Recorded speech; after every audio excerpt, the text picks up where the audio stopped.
Action Comics 1085, G. Willow Wilson writing with Gavin Guidry on the art. So this is our next three issue arc from a different creative team with Wilson writing here. So yeah, I mean, I think we're ending this here because after this we're just on Mark Waid on action for a bit, I believe. So here it points out at the start that this takes place before Action 150, or sorry, 1050. And absolute power, basically just meaning that this is before Lois has powers and the other stuff that's going on, and Perry's still in charge of the Daily Planet, which is fair. He's not the mayor, which is fair enough. I kind of feel like though that's just a simple case of like Wilson comes in, writes this story, maybe even wrote it months ago, maybe because there's nothing here that says this was written recently. This could have been written like 2 years ago for all we know. And this is just a case of, well, this is sort of doing the classic sort of setting. I mean, yeah, Lois and Clark are married and they reference that, but everything else is just typical. It's Perry's in charge of the Daily Planet, Lois is a reporter, so we're just going to put a little editor's note saying it takes place before all those things changed. Yeah, it was kind of in that same vibe that the Gail Simone one was in, where that one felt a little bit more golden agey. Yes. With its presentation. But this just felt like a solid Superman story from, back. I don't even want to say back in the day. It just felt like a solid Superman story in ways that some of the other 3-issue ones haven't. And I will tip my hand a little and say it feels like it's off to a good start. It just kind of feels to me like other than referencing the fact that Lois and Clark are married, this is really just a Superman story that could be from any time. It makes a reference to that. And to be honest, even then, I thought for a second it wasn't set during that, because the way Lois and Clark first interact, they kind of, the first couple of lines they have with each other, they're just kind of being playful, but until they actually mentioned we're already married, I thought, wait, does Lois not know who Clark is? Because it felt like Clark was acting really nervous and old school bumbling Clark Kent. Turns out she just scared him by sneaking up behind him. Which I could argue doesn't make a whole lot of sense, because I mean, don't get me wrong, I'll buy it when Batman does it, because Batman, because that's Batman's gimmick. But I mean, Lois, she's not so I will say that he's just so focused on the story he's writing, that's where all his attention is. However, he's also Superman. You would think that part of him's also always listening for someone yelling help. I would think so. Yes. So, I mean, it didn't bother me. It's a cute little scene. It's just, if you stop and think about it a bit too much, maybe you start poking holes in it. Yeah. So basically, Lois was meant to be going on this story up in Greenland, but because Perry wants her on some local stuff, because she's good at dealing with the politicians, they do a whole thing where it's like, oh, well, you can't send them, you can't send them, you can't send Olsen, which I guess also says that it's still set relative recent, because Olsen's getting news stories rather than just being a photographer. But she's like, hey, that leaves Clark. So Clark gets this mission, this job to go out, and he's like acting all scared on the plane for the pilot, who's flying over the which, by the way, there's a little joke here where just before he leaves, she says, hey, whilst you're up there, you can go and relax in your man cave. And he's like, my what? And he's like, the Fortress of Solitude. And I'm like, really, Clark? You didn't get the man cave was a reference to the Fortress of Solitude? Come on. Well, I did think it's like, no, Lois, Bruce has the bat cave. Just because I'm Superman doesn't mean I have the man cave. It's just one of those little things where it felt like that line almost feels like it was written in like 2003, when the idea of the man cave was like a new thing and Clark just hadn't heard of it yet. But in 2025, it's really weird that he just doesn't understand what that means.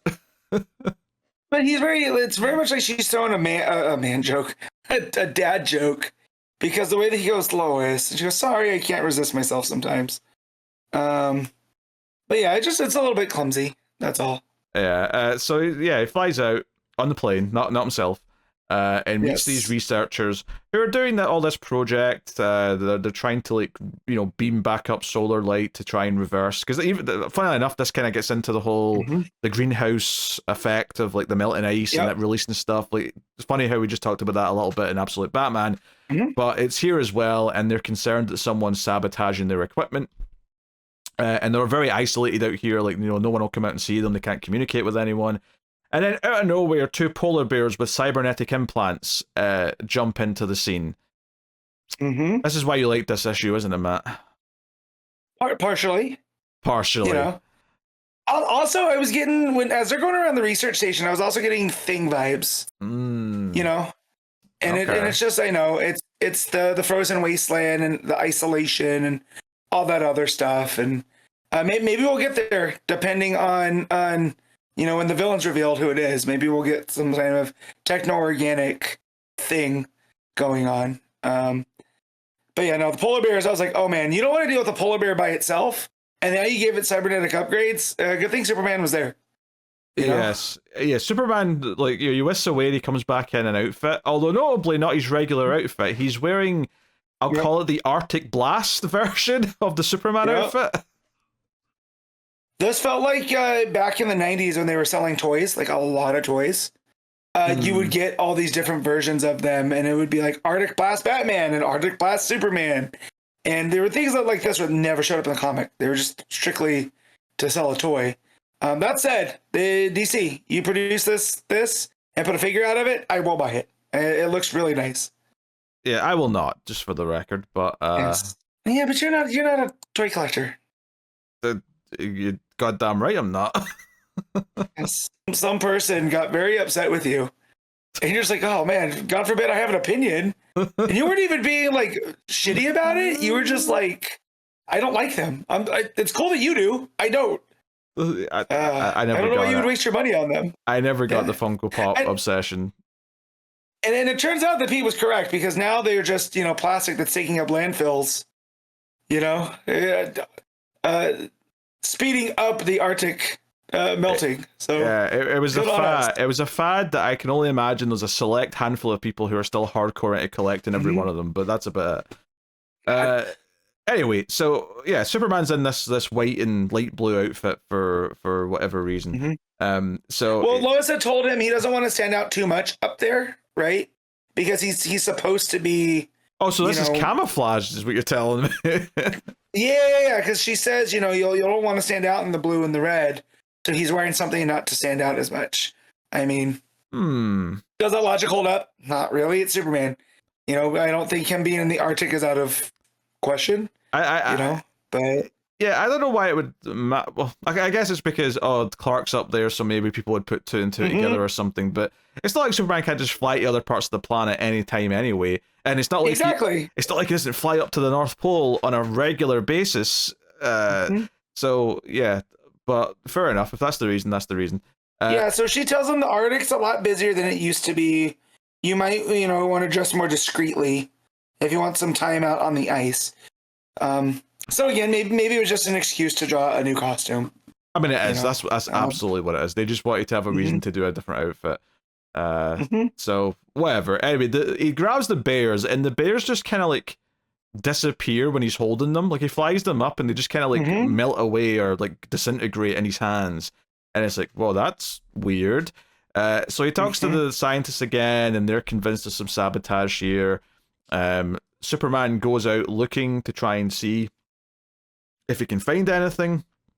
And ultimately, a giant robot comes up out of the snow and starts just saying over and over again, comply with verbal directions. And Superman, takes a big punch, doesn't get phased, throws the robot back, all that kind of stuff.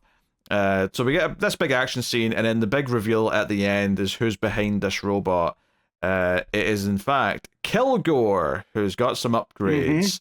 And he's like, yep, I've been assembling a bunch of stuff to take on you. Cliffhanger. This is just okay. I don't know. You're definitely a lot more positive on it than I am. I don't think it was a bad read. I think it was an easy read. I think Wilson's dialogue does flow pretty well. But I can't say that the randomness of the bears or the Kilgore stuff, like as soon as the giant robot came out of the snow, I was just like, what is this? What is this story? It just feels random to me up until a point. And I went, oh, this is random. What was going on here? It piqued my interest. It's just fluff. That's what I'll say. It's just a fluffy comic book story, which I have no problem reading it, but I am not going to remember a single thing about this story in 3 months' time. Well, yeah, but I'll definitely remember this is the cybernetic polar bear story. So, you know, but yeah, Kilgore. Once I started getting into the techno-organic stuff, I'm like, are we doing Cyborg Superman? I know we just dealt with Cyborg Superman in another book, but maybe or Metallo or something along those lines. But yeah, no, the Kilgore, who I'm not that familiar with, but it seems like a lot of similar motivations. You know, kind of this living techno thing. You know, give Superman something to punch. I mean, I don't So that's always remember fun. the last time we saw Kilgore. I'm sure it's happened during the either. course of this show, but I do not remember it off the top of my head. Yeah. Yeah. I mean, it just it's fine. Like, I don't have any strong feelings one way or the other, to be honest. And you know, just a couple of things that stuck out to me, like a couple of bits of dialogue feeling a bit weird, or the excuse to have the new outfits standing out as just being kind of strange. The art from Guidry is all right. Like, I don't necessarily love the way he draws faces, I have to say, but it does have a sort of clean style. I do think I think the layouts are all right. You know, I think the moment where the big robot punches Superman and it doesn't affect him and it confuses the robot, I think that's a well done little sequential moment. But there's not a ton of that in the issue that kind of caught my eye. So yeah, it's just okay. Is kind of where I land on it. Well, and like you said, like it was fluff, but I feel like at least I was entertained by the fluff, and a lot of it wasn't spent like, oh man, what's going on here, in a different way. Kind of like, although this is how I started the last arc too, where I was very invested in what was going on with Major Disaster, right? And then it kind of drifts off into some silliness. I mean, hopefully this sticks landing more. I think that started a lot stronger. That had a lot more potential when it started, that last arc. I think this one is just kind of starting out as fluff. So if it becomes anything more than that, then I'll be pleasantly surprised. But right now, I'm like, this is just, it's fine. Yeah, I had a lot of fun with it. It was an entertaining read. I like seeing Superman doing up there in the Arctic and interacting with the scientists and trying to do the whole Clark Kent, you know. Oh, did you, you missed Superman. Oh, that always happens. And again, it's very tongue-in-cheek kind of stuff. So, yeah, I was entertained. Yeah, I'm sure you're about to overrate it. So what's your rating out of 10? If I give it a 9.5, you're going to yell at me. So we're not going to do that. No, it's 7.5. It's good. Yeah, it's like a 6.5, I think. I wouldn't quite call it good. It's okay.